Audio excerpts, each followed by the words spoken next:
नमस्कार, मैं रवीश कुमार। अमेरिका की एक कंपनी है टेस्ला। इसके संस्थापक इलॉन मस्क ने आज अपना शेयर बेचकर 34,000 करोड़ रुपए कमा लिए। दुनिया के लिए यह बड़ी खबरों में से एक है, लेकिन इलॉन मस्क अगर बिहार आ गए तो शेयर क्या पूरी कंपनी बेच देंगे और किसी दल में शामिल होकर राजनीति करने लग जाएंगे।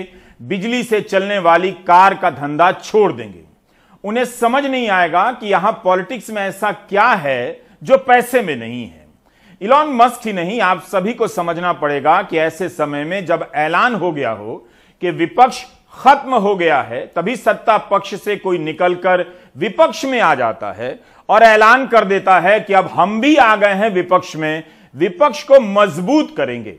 नीतीश कुमार ने शपथ ग्रहण के बाद यह बयान दिया है। आगे सब कुछ करेंगे। अब आप सब दलों को एक करेंगे। आप तो जानते हैं, पहले आपने एक बार प्रयास किया था, एक बार किया था। हाँ। लेकिन आगे भी जरूर हम चाहेंगे कि सब लोग मिल करके अब पूरा का पूरा मजबूत हो और सब लोग आगे का सब कुछ करें। अब तो आने वाला है ना भाई। देखिए, जिनको 14 में मिला, अब 24 है ना, फिर तो इसलिए सब लोग एकजुट हो जाए, पुरजोर तरीके से विपक्ष के लिए काम करेंगे। इसका मतलब यह नहीं कि नीतीश प्रधानमंत्री पद की दावेदारी की बात कर रहे हैं, बल्कि साफ साफ कह रहे हैं कि 2014 वाले 2024 के आगे का अपना हिसाब खुद देख लें। बिहार में लोकसभा की 40 सीटें हैं। 2019 में बीजेपी, जदयू और लोक जनशक्ति पार्टी ने मिलकर चुनाव लड़ा। तब बीजेपी को 17, जदयू को 16 और लोजपा को 6 सीटें आई थी, यानी एनडीए को 39 सीटें मिल गईं। लोजपा बिखर चुकी है, एनडीए अब टूट गया है बिहार में। सर, 2024 में प्रधानमंत्री पद के उम्मीदवार होंगे आप? नहीं, हम किसी चीज के उम्मीदवार का हम कोई दावेदारी नहीं। आपके कार्यकर्ता लेकिन इतना तो जरूर कर दीजिए ना कि 14 में जो आए 24 तक के आगे रह पाएंगे कि नहीं रह पाएंगे, वो अपना चैलेंज शुरू हो गया है। नीतीश जिन्हें रोकने की बात कर रहे हैं, प्रधानमंत्री मोदी ने अभी तक कोई बयान नहीं दिया है। शायद मोदी अपने बोलने के लिए समय का इंतजार कर रहे हैं। बिहार में राजनीतिक घमासान का मैदान तो अब जाकर तैयार हुआ है। जांच एजेंसियों के खतरे के नीचे बिहार के नेता हुंकार भरने लगे हैं और चुनौती देने लगे हैं। चिराग पासवान ने नीतीश कुमार को बधाई नहीं दी, मगर तेजस्वी यादव को बधाई दी और कहा कि आपके नए सहयोगी यानी नीतीश कुमार से बिहार को हमेशा निराशा प्राप्त हुई है। चिराग की पार्टी के सांसद लोजपा लेकर एनडीए में चले गए। क्या चिराग की वापसी एनडीए में होगी और उनकी पार्टी वापस मिल जाएगी? बिहार में कुछ भी हो सकता है। जब 288 सीटों वाले महाराष्ट्र में 36 विधायकों के गुट को मुख्यमंत्री का पद मिल सकता है, तो 243 सीटों वाले बिहार में कुछ भी हो सकता है। बिहार के राज्यपाल फागू चौहान ने नीतीश कुमार को मुख्यमंत्री पद की शपथ दिलाई। नीतीश कुमार ने मुख्यमंत्री के तौर पर 8वीं बार शपथ ली है।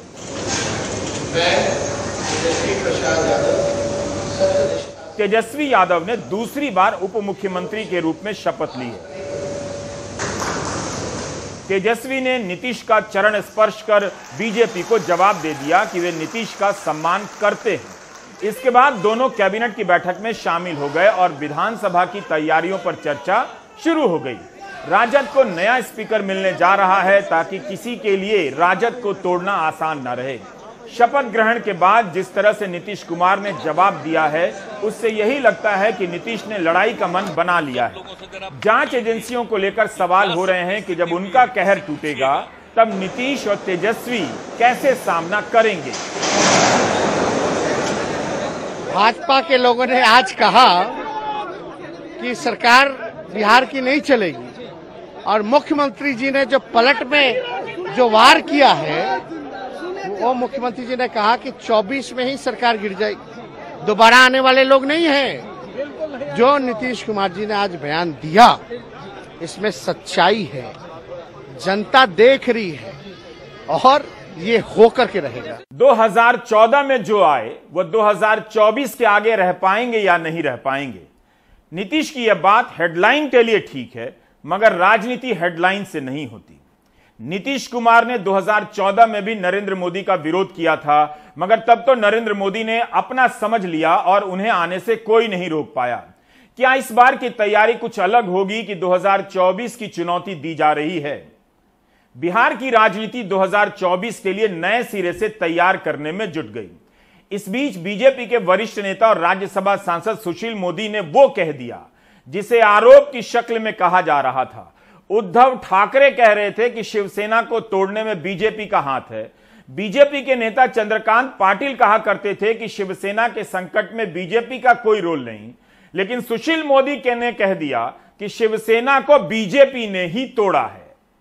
हम लोगों ने उन्हीं लोगों को तोड़ा जिन लोगों ने हम लोग को धोखा दिया।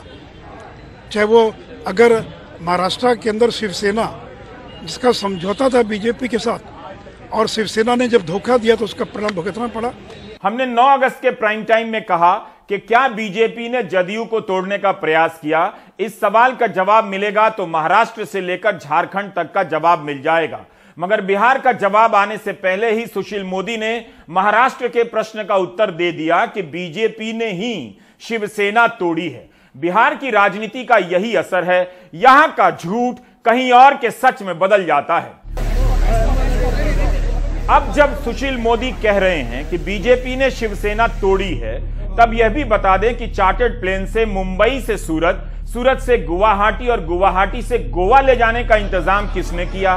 क्या विपक्ष का आरोप सही है कि ईडी और अन्य जांच एजेंसियों का डर दिखाकर शिवसेना के विधायकों को तोड़ा गया।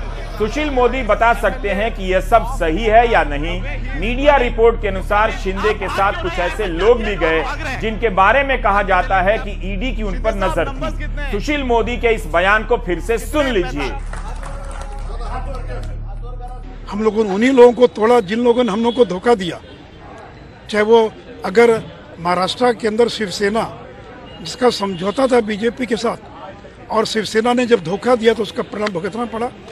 ऐसा लग रहा है कि बीजेपी जदयू को चैलेंज कर रही है, धोखे की बात उठाकर याद दिला रही है कि उसने धोखा देने वाली शिवसेना को कैसे तोड़ दिया। अगर नीतीश 2024 में बीजेपी को बाहर करने की चुनौती दे रहे हैं, तो क्या बीजेपी इसका सामना राजनीति से करेगी या जांच एजेंसियों के पीछे छिपकर करेगी? उससे पहले क्या इस सरकार को किसी और तरीके से गिरा देगी? बीजेपी अभी से ही तेजस्वी के जेल जाने की बात करने लगी है। अब तो सीबीआई ने चार्जशीट फाइल कर दिया, तो आपके मंत्रिमंडल में जो डिप्टी सीएम बनने जा रहे हैं वो चार्जशीटेड हैं। भ्रष्टाचार के मामले में चार्जशीटेड हैं, वो बेल पर हैं।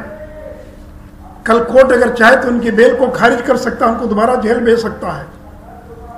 तो तेजस्वी यादव ये भ्रष्टाचार से जुड़े IRCTC घोटाले के मामले में ये चार्जशीटेड हैं, ये बेल पर हैं, उनका ट्रायल शुरू हो गया है और इतने पुख्ता सबूत हैं कि उस ट्रायल का परिणाम उनके जेल जाने में भी हो सकता है, उनकी सजा के रूप में भी हो सकता है। इनकम टैक्स, CBI और ED से हम लोग को क्या डर लगेगा?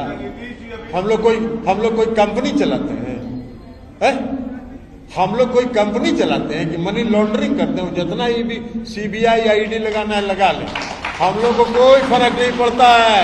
हम लोग का आमदनी हम लोग का कृषि से है, हम लोग का आमदनी हम लोग के वेतन से है, हम लोग का आमदनी जो घर है उसके किराया से है। इसके अलावा कोई आमदनी का सबूत नहीं है। उनको जितना ED लगाना है लगा ले। 9 अगस्त को जब नीतीश कुमार ने बीजेपी को सरकार से बाहर किया, तब बीजेपी उतनी आक्रामक नजर नहीं आई जितनी आज नजर आ रही है। सुशील मोदी नीतीश पर हमला भी कर रहे हैं, मगर उनके सम्मान की बहुत चिंता कर रहे हैं। राजद को भ्रष्ट भी बता रहे हैं और राजद को नीतीश कुमार से सावधान भी कर रहे हैं कि तेजस्वी के जेल जाने पर राजद को तोड़कर नीतीश राज करेंगे। सुशील मोदी विपक्ष के तौर पर हमला कर रहे हैं या नीतीश और तेजस्वी के सलाहकार के तौर पर, आप तभी जान पाएंगे जब बिहार बीजेपी की राजनीति और सुशील मोदी की स्थिति को जानते हों। सुशील मोदी कह रहे हैं कि राजद ने नीतीश कुमार को 2-2 बार मुख्यमंत्री बनाया, तो बीजेपी ने 5 बार बनाया। ऐसा लग रहा है कि बीजेपी इसी को लेकर कंपटीशन कर रही है कि उसने नीतीश कुमार को राजद से ज्यादा बार मुख्यमंत्री बनाया है।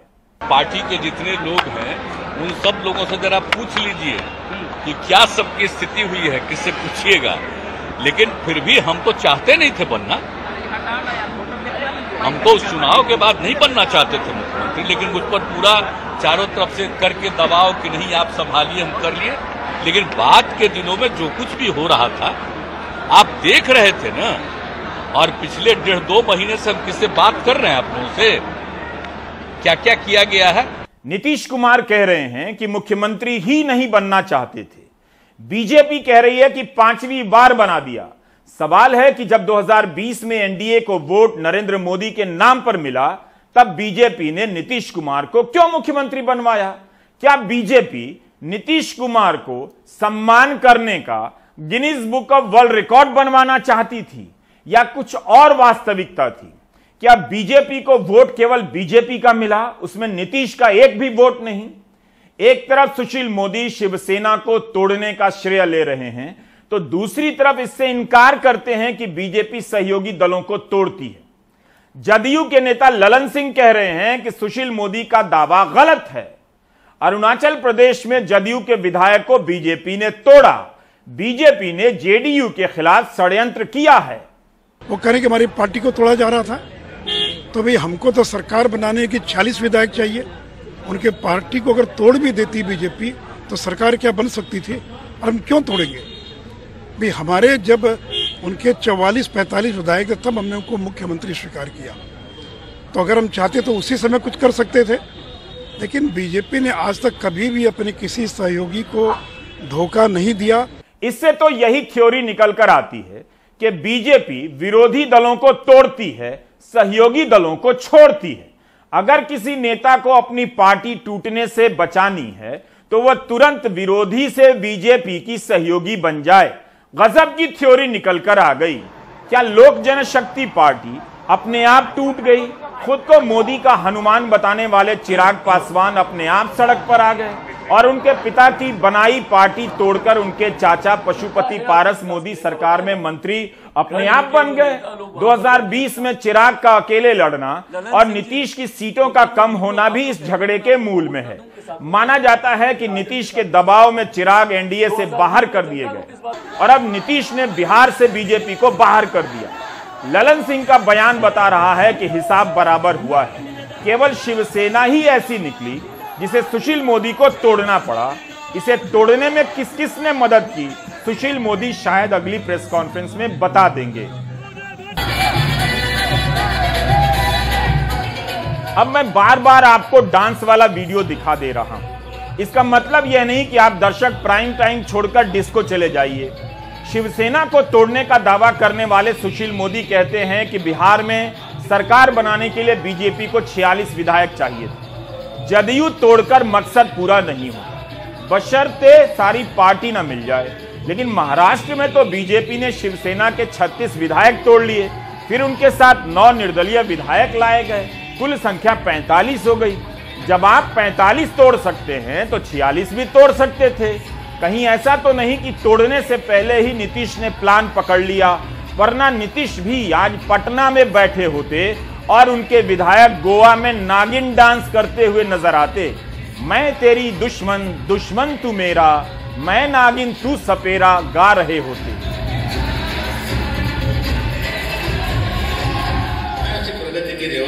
जनता दल यूनाइटेड अरुणाचल में 7 विधानसभा की सीट जीती, भारतीय जनता पार्टी के खिलाफ लड़के। आप सत्ता में बन गए, वहां सरकार बना ली आपने, कोई दिक्कत नहीं थी। हमारे विधायकों ने भी लिखित समर्थन दे दिया कि हम राष्ट्रीय जनतांत्रिक गठबंधन में है, जो यहां सरकार बनी है उसका हम समर्थन करते हैं। उसके बाद 6 को विधायक को तोड़ेंगे। 2019 के लोकसभा के चुनाव में आपको जरूरत थी, आप देश के प्रधानमंत्री बनने वाले थे, तो इसलिए कोई गड़बड़ नहीं हुई, इसलिए कि आपको वोट चाहिए था। और जैसे ही 2020 का विधानसभा का चुनाव आया,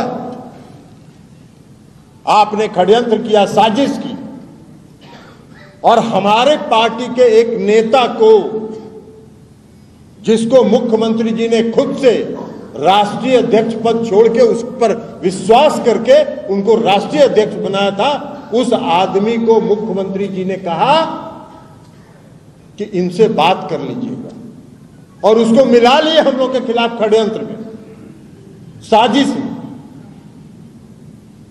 और साजिश करके कितने कैंडिडेट थे लोजपा के, उसमें जो भारतीय जनता पार्टी के नेता थे, सारे भारतीय जनता पार्टी के नेताओं को उन लोगों ने लोजपा में भेज के टिकट दिलवा के और अपने सभी कार्यकर्ताओं को यह निर्देश देके कि लोजपा के साथ लगे रहो, और चुनाव कराया 42, सब फिर वापिस आ गया और सब चुनाव हार गया, और चुनाव हारने के बाद सब फिर भारतीय जनता पार्टी में वापस आ गया। बिहार में जब नीतीश कुमार ने बीजेपी को अपनी सरकार से बाहर कर दिया, तब गोदी मीडिया ने प्रोपेगेंडा चलाया कि अमित शाह ने किसी से बात नहीं की, सरकार बचाने का कोई प्रयास नहीं किया। अचानक से ऐसा प्रोपेगेंडा कैसे चलने लगता है? क्या यह दिखाने के लिए कि अमित शाह का कोई भी राजनीतिक प्लान फेल नहीं होता है? अब ऐसी खबरें चलाने वाले क्या कहेंगे जब सुशील मोदी शिवसेना के तोड़ने की बात भी कबूल रहे हैं और अमित शाह के फोन की बात भी कबूल रहे हैं? मनीष कुमार ने बिहार के पूर्व उप मुख्यमंत्री तारकिशोर प्रसाद से बात की। मनीष पहले दिन से अड़े रहे कि यह खबर सही है कि अमित शाह ने नीतीश कुमार से बात की थी। अमित शाह जी ने नीतीश कुमार से बात किया था या नहीं, निश्चित तौर पर बात की थी, लेकिन मैंने बताया ना, इनकी जो व्यक्तिगत राजनीतिक महत्वाकांक्षा है ये इतना प्रबल हो गया कि ये बिहार का जो जनादेश था, बिहार के अवाम का जो जनादेश था, उसके साथ विश्वासघात करने में इन्हें हिचकिचाहट नहीं हुई। सरकार गिरने के एक दिन पहले हमारे पार्टी के एक बड़े वरिष्ठ नेता ने दिल्ली से फोन किया कि नीतीश जी सब ठीक तो है? बोला सब ठीक है, कोई दिक्कत नहीं है। तो पूछा कि ये ललन सिंह का बयान आ रहा देख रहे हैं टीवी पर, तो कहा कि जैसे आपकी पार्टी में गिरिराज सिंह है वैसे हमारे पार्टी में ललन सिंह है। पूछा कोई शिकायत हो, कोई कठिनाई हो? तो कहा कि नहीं कोई दिक्कत नहीं, ऑल इज वेल। और अब कह रहे हैं कि मुझे अपमानित किया जा रहा है। मैंने तो कह दिया ना भाई कि उनको तोड़ भी देंगे तो सरकार हमारी नहीं बनेगी ना।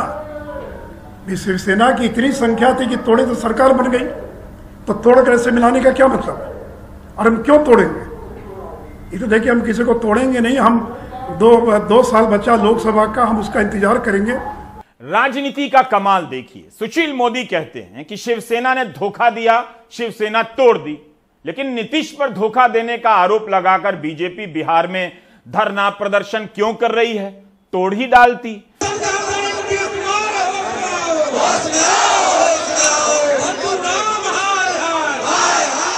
आज पटना में बीजेपी मुख्यालय में नीतीश के साथ 2 दिन पहले तक मंत्री रहे तमाम विधायकों ने धरना दिया, नीतीश के खिलाफ नारे लगाए। इस धरना प्रदर्शन में केंद्रीय गृह राज्य मंत्री नित्यानंद राय, पूर्व केंद्रीय मंत्री रविशंकर प्रसाद, सांसद रामकृपाल यादव भी शामिल हुए। संजय जायसवाल ने कहा कि उन्होंने हमेशा सच बोलकर नीतीश कुमार को जानकारी दी, लेकिन नीतीश कुमार को सच सुनना पसंद नहीं। संजय जायसवाल ने कहा कि बिहार सरकार के घोटालों की जांच हो रही है। यह धरना प्रदर्शन इसलिए हुआ क्योंकि बीजेपी मानती है कि नीतीश कुमार ने जनादेश का अपमान किया है। इसी तरह 30 जून से पहले महाराष्ट्र में शिवसेना अपनी पार्टी को बिखरता देख बीजेपी के खिलाफ प्रदर्शन कर रही थी। बीजेपी ने देखते ही देखते लंबे समय तक सहयोगी रही बाला साहब ठाकरे की पार्टी को ध्वस्त कर दिया। उद्धव ठाकरे सरकार और पार्टी दोनों से बाहर कर दिए गए, फिर उसी के हिस्से को समर्थन देकर सरकार बनवा दिया। धोखा देने का भी यह बदला कमाल का निकला है। जो पार्टी धोखा दे उस पार्टी को तोड़कर उसके ही विधायक को मुख्यमंत्री बनवा दिया और 105 विधायक होते हुए पूर्व मुख्यमंत्री देवेंद्र फडणवीस को उप मुख्यमंत्री बनवा दिया। बदला लेना कोई बीजेपी से सीखे। राजनीति में नई नैतिकताओं के निर्माण का मौका मिला था प्रधानमंत्री नरेंद्र मोदी को, लेकिन उन्होंने ये मौका गवा दिया। जब जरूरत नहीं थी तब भी विरोधी दलों की सरकारें तोड़ी गईं, गलत तरीकों का सहारा लिया गया। उत्तराखंड और अरुणाचल प्रदेश में इस तरह से राष्ट्रपति शासन लगाया गया कि अदालत को फैसला पलटना पड़ा और कहना पड़ा कि गलत हुआ है, राष्ट्रपति राजा नहीं है। दुनिया कोरोना से जूझने की तैयारी कर रही थी, लेकिन मध्य प्रदेश में बीजेपी कमलनाथ की कांग्रेस सरकार तोड़ने की ताक में थी। क्या इन जगहों पर जनादेश का अपमान नहीं हुआ? यह मास्टर स्ट्रोक था। सिक्किम में पवन कुमार चामलिंग 25 साल से मुख्यमंत्री थे, उन्हें छोड़कर पूरी पार्टी ही बीजेपी और एसकेएम में मिल गई। क्या यह सब ऑटोमेटिक हो गया? अपने आप स्कूटर पर बैठकर एसडीएफ के 13 में से 10 विधायक बीजेपी में चले आए, जहां चुनाव में बीजेपी को एक सीट नहीं मिली थी। बीजेपी दूसरे दलों को तोड़कर सरकार ही नहीं बनाती है, बल्कि जहां वोट तक नहीं मिलता, जहां सीट नहीं मिलती, वहां विपक्ष बन जाती है। बीजेपी के पास राजनीति की एक अलग किताब है, जिसके अनुसार नीतीश कुमार राजद का साथ छोड़कर बीजेपी के साथ आ जाएं तो वो धोखा नहीं है। नीतीश जब बीजेपी को छोड़कर राजद के पास चले जाएं तो वो धोखा है। सोशल मीडिया में मीम के जरिए मजाक चल रहा है कि नीतीश बीजेपी से अलग हो गए हैं तो ईडी, सीबीआई, आईटी के अधिकारी पटना पहुंच रहे होंगे और छापे का दौर शुरू होने वाला है। आलोक पांडे ने इन आशंकाओं को लेकर राजनीतिक कार्यकर्ताओं से बात की कि इस मजाक को वे कितनी गंभीरता से लेते हैं। सोच समझकर ये हमारे नेता ने निर्णय लिया है और किसी भी प्रकार का भय इनके अंदर नहीं है और तमाम विधायकों के पास ना ईडी का डर है, ना सीबीआई का डर है और ना भाजपा का डर है। बहुत अरसे से हम लोग चाह रहे थे कि बिहार में गरीबों की सरकार बने और गरीबों की सरकार बनी और जब गरीबों की सरकार बनती है तो ना हमें ईडी का खौफ है, ना सीबीआई का डर है। जो होगा हम लोग झेलने के लिए तैयार हैं। अच्छा, अब आर पार की लड़ाई होगी। अगर हमारे नेता को परेशान किया जाएगा तो जनता के द्वारा जनसंग्राम होगा। सीबीआई, ईडी की राजनीति तो विपक्ष के साथ पूरे देश में हो रहा है। वो क्या होगा, कल उसकी परिस्थिति जैसी होगी उस परिस्थिति से नेता भी निपटेंगे और जनता भी निपटेगी। लेकिन जिस तरीके से बिहार में अमित शाह जी आए थे, नड्डा जी आए थे, उन्होंने एक शब्द कहा था कि अब क्षेत्रीय दल समाप्त हो जाएगी। ये सिर्फ बिहार सरकार की लड़ाई नहीं है, ये पूरे हिंदुस्तान में जितने भी क्षेत्रीय दल हैं, ये सबके अस्तित्व की लड़ाई है। हमने शुरुआत में बात बिजली से चलने वाली कार बनाने वाली कंपनी के इलॉन मस्क से की थी कि मस्क अगर बिहार आएंगे तो चकरा जाएंगे। इसी बात को थोड़ा और बढ़ाते हैं। यह समझने की बात तो है कि जो राज्य उद्योग में बहुत पिछड़ा है, जिसकी शिक्षा व्यवस्था पूरी तरह ध्वस्त हो चुकी है, जिसकी राजधानी पटना गंदे शहरों में शुमार होती है, उस राज्य में राजनीति को लेकर इतना नशा क्यों है? बिहार की जनता और नेताओं में कुछ नया और बड़ा करने का जज्बा क्यों नहीं आता, जैसा राजनीति में दिखाई देता है? बिहार के नेताओं को आप बांध कर नहीं रख सकते, इलाके में उनका मजाक उड़ने लग जाएगा। मैं अन्य जगहों से तुलना नहीं कर रहा, लेकिन बिहार के नेता को टाइट दिखना जरूरी होता है और उसे कोई दूसरा टाइट करेगा तो वो फाइट करने लग जाता है। ऐसा नहीं है कि दूसरे राज्यों में राजनीति को लेकर ऐसा जुनून नहीं, वहां भी गाड़ी, घोड़ा, पैसा, चश्मा, कुर्ता चमकाने वाले कम नहीं मिलेंगे। इसके बाद भी बिहार की राजनीति का मिजाज हर बार सबसे अलग कतार में खड़ा नजर आता है। इसे ऐसे समझ सकते हैं कि बिहार का राजनीतिक कार्यकर्ता राजनीति के मिलिटराइजेशन, सैन्यीकरण के खिलाफ है। सैन्यीकरण का मतलब यह हुआ कि नेता और कार्यकर्ता को अनुशासन के नाम पर एक यूनिफॉर्म और एक कतार में खड़ा कर दें। जब सीटी बजेगी तो सावधान, जब सीटी बजेगी तो विश्राम, सामने नहीं तो पीठ पीछे अपने नेता को लेकर भी दो चार बातें बोल देना बिहार में नेता होने की पहचान है। आपको ध्यान में होगा कि 2018-19 के आर्थिक सर्वे में, केंद्र सरकार के आर्थिक सर्वे में 28 पन्नों में नज थ्योरी की बात की गई थी। अमेरिका और पूरी दुनिया में यह थ्योरी पढ़ाई जाती है, जिसका ऊपरी मतलब तो सुंदर होता है कि हल्का हल्का धक्का देकर, नज करके लोगों के व्यवहार को बदलना है, लेकिन अंदरूनी मतलब यह होता है कि नमक चटाकर थाली छीन लेनी है। सकारात्मक बदलाव की यह थ्योरी जोर शोर से लागू की जा रही है ताकि सरकारों के हुक्म पर जनता भेड़ चाल में चलने लगे और उन्हें जैसा हाँका जाए, जिस तरफ हाँक दिया जाए, उस तरफ मुड़ जाए। बिहार की राजनीति में ये नज थ्योरी नहीं चल पाती। आप किसी भी नेता को ज्यादा धक्का देंगे तो आपको धक्का दे देगा। यह आदत बीजेपी से लेकर हर दल के कार्यकर्ता और नेताओं में देखी जा सकती है। एक दल, एक नेता, एक बात, एक ही बात, बार बार एक आदेश की राजनीति का फॉर्मूला सफल भी रहा है, लेकिन बिहार में बार बार बीजेपी का यह फॉर्मूला क्यों फेल हो जाता है? यहाँ के लोग जब देखते हैं कि सामने वाला नेता और कार्यकर्ता अपने बड़े नेता की फोटोकॉपी बनकर घूम रहा है तो उससे चिढ़ जाते हैं, चट जाते हैं, मजबूर कर देते हैं कि वो बैठक छोड़कर चला जाए या झगड़ा कर ले। के फूंक कर अपने आशियाने को बख्श दी रोशनी जमाने को। और भाजपा वाले पर एक दिन बेवकूफ बनाने के लिए अप्रैल फूल,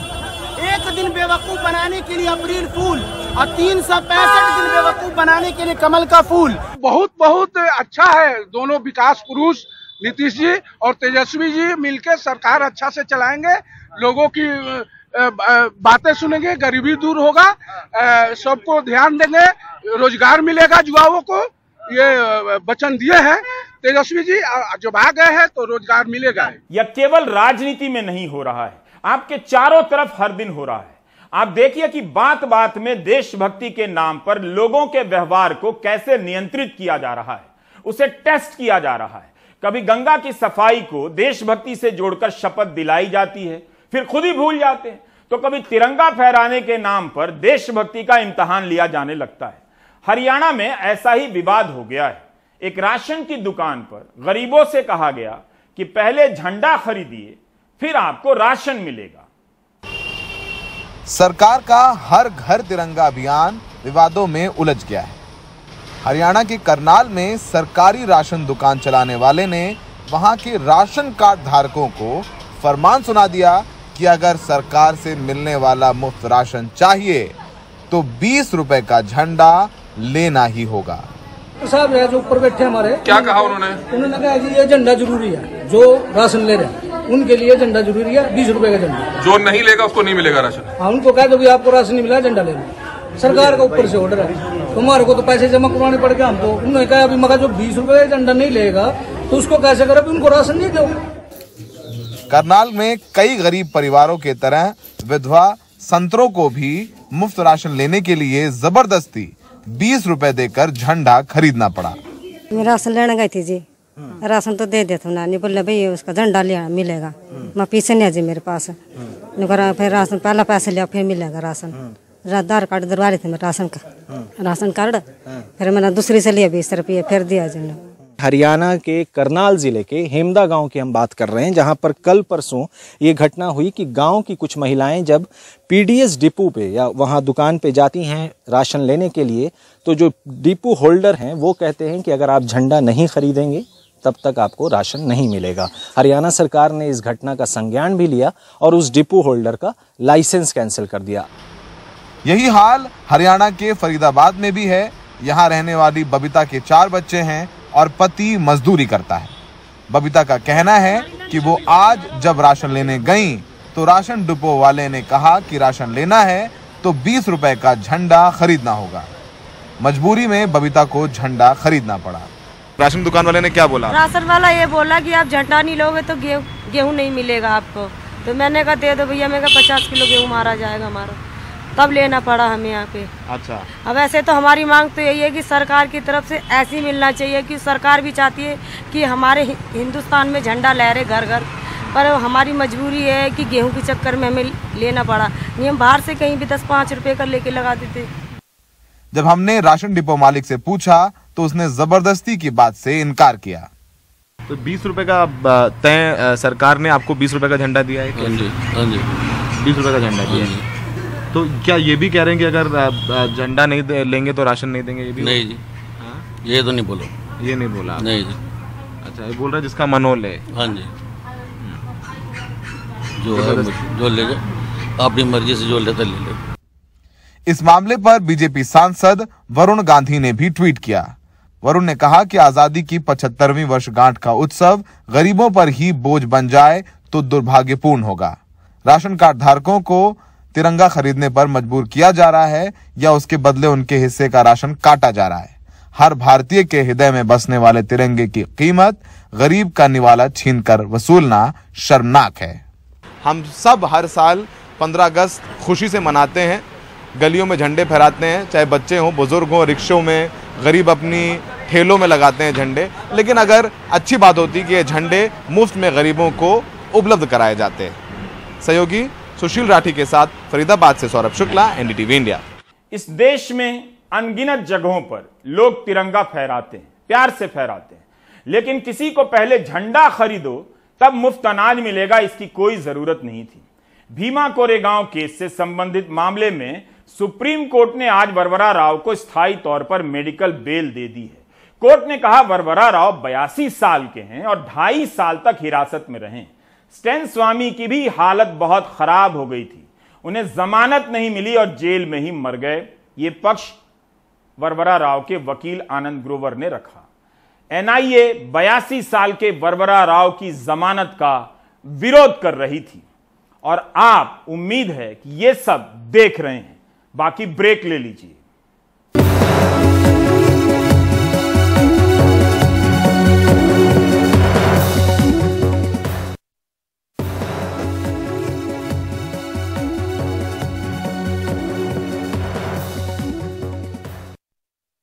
मध्य प्रदेश की सरकार ने कुछ दिन पहले वादा किया था कि नकली खाद, नकली कीटनाशक और बीज बेचने वालों को पकड़ा जाएगा, लगाम लगाने की कोशिश होगी। अखबारों में हेडलाइन भी छप गई, मगर हकीकत कुछ और है। अनुराग द्वारी की यह रिपोर्ट देखिए। अभी तक जो कीटनाशक दवाइयों के सैंपल लेते थे वो दुकान से सैंपल उठाते थे, वहां पंचनामा बनता था और फिर हमारे विभाग का ही कर्मचारी या अन्य साधनों से कोरियर से हम लैब में भेजते थे और उससे वो कई बार व्यापारी मैनेज कर लेता था, लेकिन अब कोई मैनेज नहीं कर पाएगा। यहाँ से कोड नंबर डल के विभिन्न लेबों में जाएगा, न फर्म वाले को या दुकान वाले को पता लगेगा ये कहाँ गया, इस लैब में गया हमारा। और जो प्रधानमंत्री नरेंद्र मोदी जी का संकल्प है, भारतीय जनता पार्टी का संकल्प सुशासन, उसकी ओर एक बड़ा कदम है।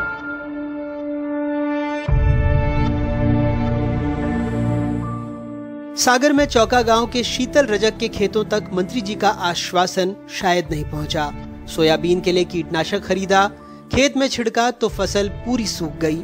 शीतल कहते रहे कि कीटनाशक नकली था। थाने गए, किसी ने नहीं सुना। परेशान होकर बंडा थाने में खुद को ही आग लगा ली।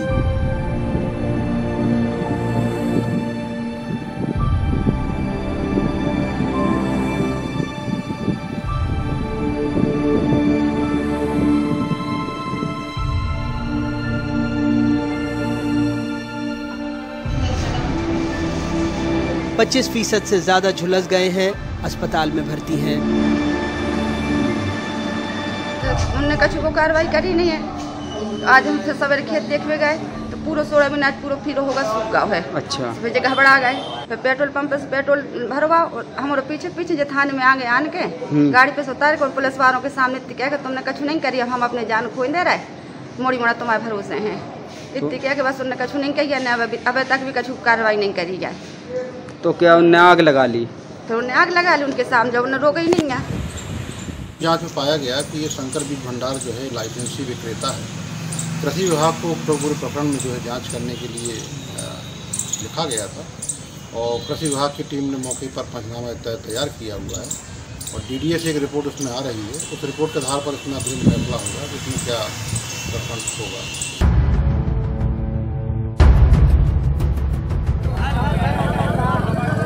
ये मुख्यमंत्री शिवराज सिंह चौहान के इलाके सीहोर के किसान हैं। मंडी में ही लहसुन जला रहे हैं। कहते हैं लागत 2500 प्रति क्विंटल है। मंडी में 300 से 600 रुपए प्रति क्विंटल में बिक रही है।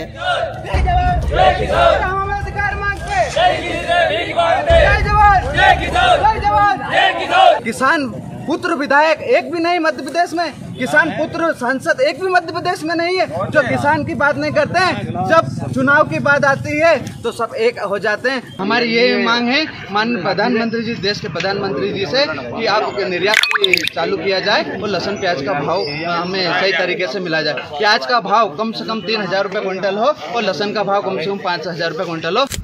मध्य प्रदेश के लिए विपक्ष कह रहा है इन सारे मामलों की जड़ है कृषि विभाग में भ्रष्टाचार। पूरे मध्य प्रदेश में किसानों को अमानक खाद, बीज और दवाई बिक्री हो रही है, खुलेआम बिक्री हो रही है। सरकार की क्या जो संरक्षण है उसके तहत बिक्री हो रही।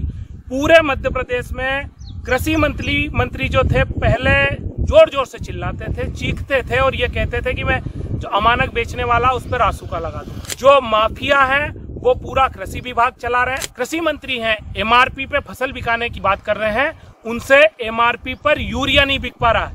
पूरे मध्य प्रदेश में सिंगल सुपर फास्फेट 3% का बिक रहा है। पूरी जगह जो सैंपलिंग हो रही है वो मास्टर सैंपल बदले जा रहे हैं।